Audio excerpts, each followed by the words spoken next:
चलिए खबरों में बढ़ते आगे। स्वामी अभिमुक्तेश्वरानंद सरस्वती पर एफआईआर दर्ज का ये पूरा मामला है। एफआईआर दर्ज होने के बाद जांच की शुरुआत हो गई है।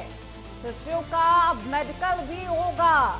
ADJ rape and POCSO special court के आदेश पर झुंसी थाने में स्वामी अभिमुक्तेश्वरानंद सरस्वती और उनके शिष्य मुकुंदानंद ब्रह्मचारी के खिलाफ आईपीसी और पॉक्सो एक्ट की धाराओं में एफआईआर दर्ज की गई है, जिसके बाद अब इस पूरे मामले की जांच की शुरुआत हो गई है। जो शिष्य हैं उनका मेडिकल भी होगा।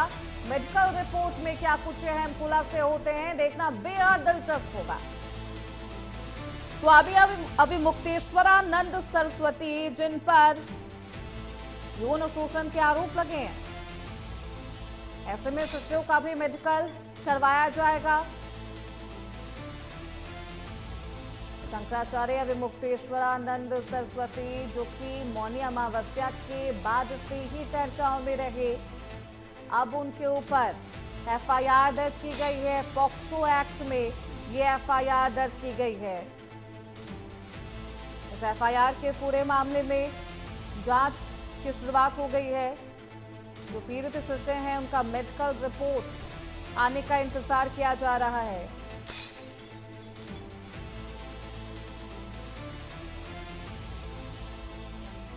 हालांकि इस पूरे मामले पर शंकराचार्य का साफ तौर पर कहना है कि ये आरोप बेबुनियाद। हमारे साथ हमारे सहयोगी पीयूष पांडे इस खबर पर ज्यादा जानकारी के साथ फोन लाइन पर जुड़ चुके हैं। पीयूष, क्या कुछ है ये पूरा मामला? क्या इस पूरे मामले के सामने आने के बाद, क्योंकि अब एफआईआर दर्ज हो गई है, जांच की शुरुआत हो गई है, किन किन शिष्यों का मेडिकल करवाया गया है, क्या मेडिकल रिपोर्ट सामने आ चुके हैं?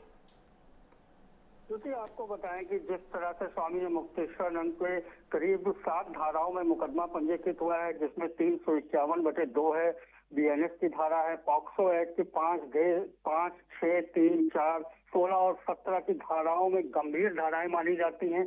इसमें मुकदमा पंजीकृत कराया गया था, जिसको लेकर कि इतवार को विवेचक जो है वो झूसी थाने पहुंचे थे। उन्होंने केस डायरी ली और एफआईआर की कॉपी ली और विवेचना शुरू कर दी है।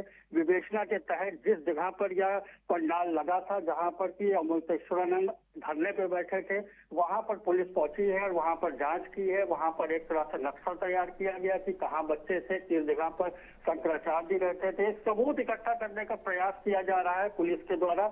अगल बगल के सीसीटीवी कैमरे भी खंगाले गए हैं कि शायद उसमें कहीं कुछ आया हो। इसको लेकर बच्चों का मेडिकल भी कराया जाएगा।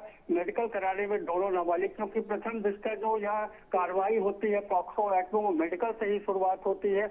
एक बार मेडिकल परीक्षण आएगा, मेडिकल परीक्षण के जो रिजल्ट आएंगे उसके बाद से आगे की कार्रवाई इसमें शुरू की जाएगी। तो श्रुति, आपको बताएं कि जो कार्रवाई है वो शुरू हो चुकी है। जिस तरह से सबूत इकट्ठा करने का काम कोर्ट ने दिया हुआ है पुलिस को, पुलिस अपने काम में लग चुकी है। मेडिकल परीक्षण कराने के साथ ही साथ जिस जगह पर यह वारदात हुई है नाबालिगों के साथ, वहां पर रेकी करना, उसका नक्शा तैयार करना, अगल बगल के सीसीटीवी फुटेज तैयार करना या और कोई गवाह सबूत मिले उनसे बातचीत करना, यह प्रक्रिया पूरी तरह से शुरू हो गई है।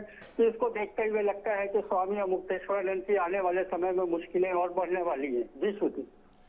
बिल्कुल पीयूष, देखना बेहद दिलचस्प होगा जब शिष्यों का मेडिकल करवाया जाता है। मेडिकल रिपोर्ट में क्या कुछ अहम खुलासे होते हैं और क्या कुछ सबूत पुलिस प्रशासन के द्वारा इकट्ठा किए जाते हैं, देखना अहम होगा। बहुत शुक्रिया पीयूष पांडे आपका इन तमाम जानकारियों के लिए। फिलहाल रुकेंगे छोटे से ब्रेक के लिए, जल्द लौटेंगे।